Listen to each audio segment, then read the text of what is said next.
Hello and welcome back to the channel Up the Reds TV with me, Andy. This one is the pre-match of Liverpool West Ham. Please like, please share, please subscribe to the channel. Okay, a bit of an extra one on here at the end. We are going to have a look at the Champions League draw that was also made today, and we'll find out who Liverpool's opponents are if you don't already know. So let's get into the West Ham game first, shall we? Um, West Ham are 18th in the Premier League. They are on a bit of a resurgence under Nuno Espirito Santos. And let's look at their last four games, shall we? They lost away to Chelsea 3-2. They won away at Burnley 2-0. They drew at home to Manchester United 1-1. And they drew at home to Bournemouth 0-0 in the last game. So played 4, won 1, drawn 2, lost 1, scored 5 goals, conceded 4. So looking at their away form, they are played 13, won 3, lost 4. Sorry, drawn 4, lost 6. Okay, so they've scored 14 goals and they've conceded 22, so gives them a -8 on that front. So the overall picture: they played 27 games, won 6, drawn 7, lost 13, 32 goals scored, 49 conceded. So it's a -17, and they're on 25 points.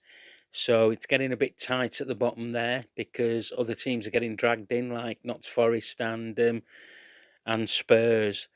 Their away form: they've played 13, won 3, drawn 4, lost 6. They've scored 14 goals and they have conceded 22, which leaves them on a -8. Now, I've touched on their manager,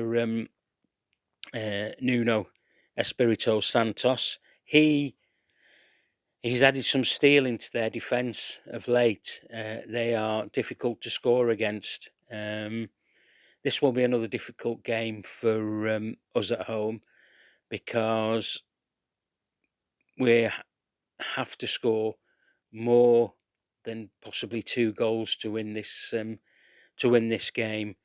And like I say, it'll be a tough game. It's a 3 o'clock one tomorrow for us, and we will have to be on it from. I keep repeating myself. It's repeat and rinse with me. We have to be on it from the first minute and not save it till a second half performance. I mean, that performance last week against Forest, the first half was absolutely atrocious. So I will be watching the game and I will be doing my post match, which will be out at 6 tomorrow on that. On Slot's press conference today, he said about injuries. Jeremy Frimpong has trained a few times this week, so he's available. The bad news for the Reds is that there's no Florian Wirtz. He said it's a disappointment for us. It's not a disappointment, on it. It's a massive blow because he was such a miss to us last week at Forest. He said it's not what he expected after last week, and this is the concerning thing for me. He was asked how long he's going to be out for. He said, "We have no idea when he will be back." So he was laughing and joking about it. There's nothing funny about that. One of our most improved players this season is out. He's beginning to make things tick for the Reds on the park, and he's not going to be available. So for me, it's a massive blow, and it ain't no laughing matter either because we've got 11 Premier League games left, and we need to be winning every single one of them, and that again, I'm on repeat and rinse. Starts tomorrow at West Ham, and he was asked about the fixtures that the other teams have got and how many points we're behind teams that are above us, and he said we are only focused on us, but we are aware of the league table. Of course, he is. So yeah, the frightening thing for me is if West Ham beat us tomorrow, that would be the first time against Liverpool since November 2021. I have a bit of concerns about this because I need to be seeing a show from the Reds, and we ain't seen nothing. A 90-minute performance for it's got to be last season for me. I know we had our little bits and bats against Real Madrid, but really, it really is going to be a toughie tomorrow. Asked about Mo Salah not scoring as much. Slot says Mo sets his own standards, and this is more of a compliment that we're talking about him in this way. For me, he has had an assist and a goal against Brighton, a good Premier League side, be it was an FA Cup game. You can twist the data around, and you can also say that he's not scored in the last 9 Premier League games. Well, there's your honest question. It's all right, cup competitions with Mo, and in fact, he's not the only one who's not scoring. Gakpo's not producing, and Hugo Ekitike is going through a slight barren spell as well. And Slot did allude to that in his press conference as well. He was asked about Alisson. He made his debut 7 years ago. He was asked how important has he been. He said, if you do have a goalkeeper to make saves, we have an outstanding one. And he said this club is in a good place in that they have 2 very good keepers. He was asked about West Ham. He said he's expecting the same. It will be a difficult game because of the quality you face in the Premier League in the last 2 to 3 years. Sounded like a bit of an excuse for me. I remember Jurgen Klopp used to be doing his pressers, and he used to say, let the other team worry about us. And this to me is, just breathing fire for the opposition and giving them a bit of a slight hope that they can come to Anfield and get a result. So he was asked about their performance at their place. He said it was a good win at West Ham. We'd played well. And from that moment on, we only lost twice, and that has been in extra time. But that's not something new to us this season. But the good thing is we've scored in extra time last week, and maybe our fortunes have changed finally. It's Then he was asked about Rio Ungamoa. He said the question was, what does he have to do to get a start in the Premier League? He said another example where you can manipulate the data, only talking about Premier League games and not cup games. If you are honest, you can see his game time has improved massively. And the reason is that he has developed. I would love the people to talk about all the players I have bought on the bench, and they have done really well as well. Well, that might be the case, but you've not used them, have you? So, they might be on the bench, but they've not been used. So yeah. So, as I say, it's a 3 o'clock kickoff. I'm expecting us to beat West Ham, but then again, nothing's going to surprise me with the way that this team's playing at the moment. So we have to be honest with ourselves. Can we get a tune? Can we get a performance that we can say, right, let's kick on from here and let's play this style of football? And as I say, they are concerns for me in this game tomorrow. So let's put that one to bed until tomorrow. And let's talk about the Champions League draw that was made today, the last 16.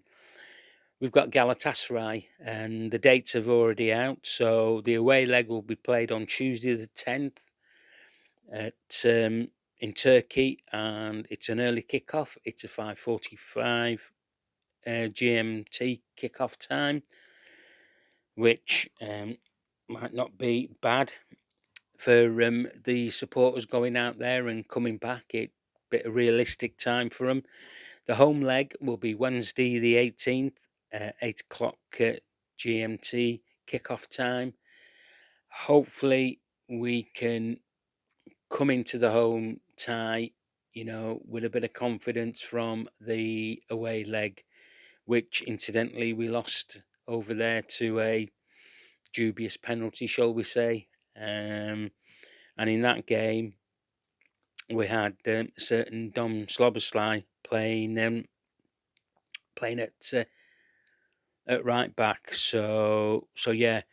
So if the Reds are going to progress to the quarterfinals, if they do progress, as I say, they'll either play PSG or Chelsea. That's the other tie in there.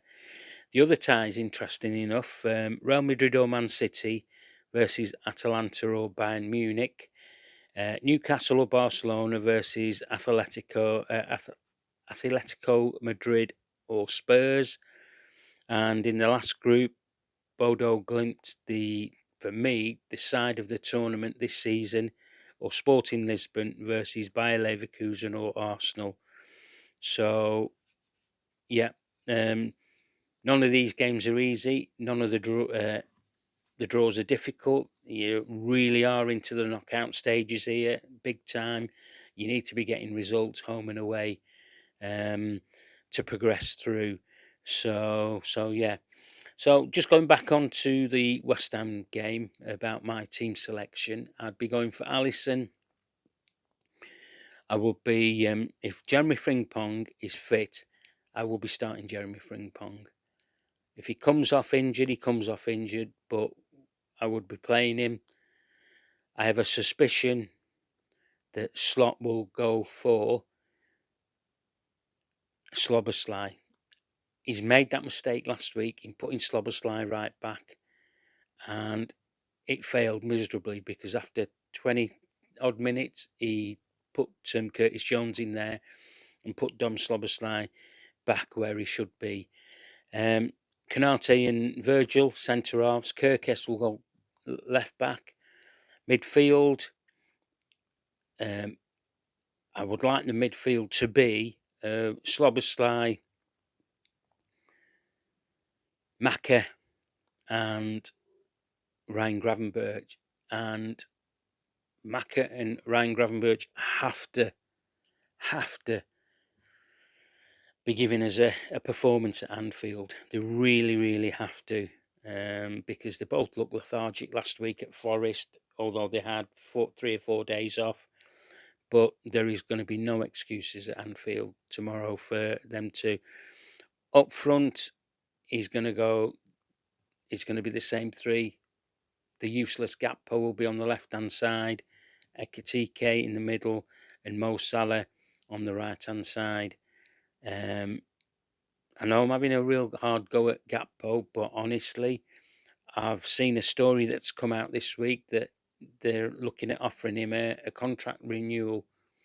I don't know whether it's true. I thought he'd already had a contract renewal signed recently, and there was some stupid talk about offering him 250,000 a week. I'm hoping that is a full story, and if it is, good, we can put it to bed now. And yeah, but yeah, he just not giving me any confidence at all of his performances at the moment. And look, we cannot be relying on Rio Ungamoa. Although he had a good cameo when he came on for 20 minutes last week, we cannot expect him to come through a 90-minute game of football. I did watch him play for the under-21s last week, I think it was, and he had a good outing there. So, but yeah, I think it's best to bring Rio on in a game rather than starting him. So that's all I'm going to say.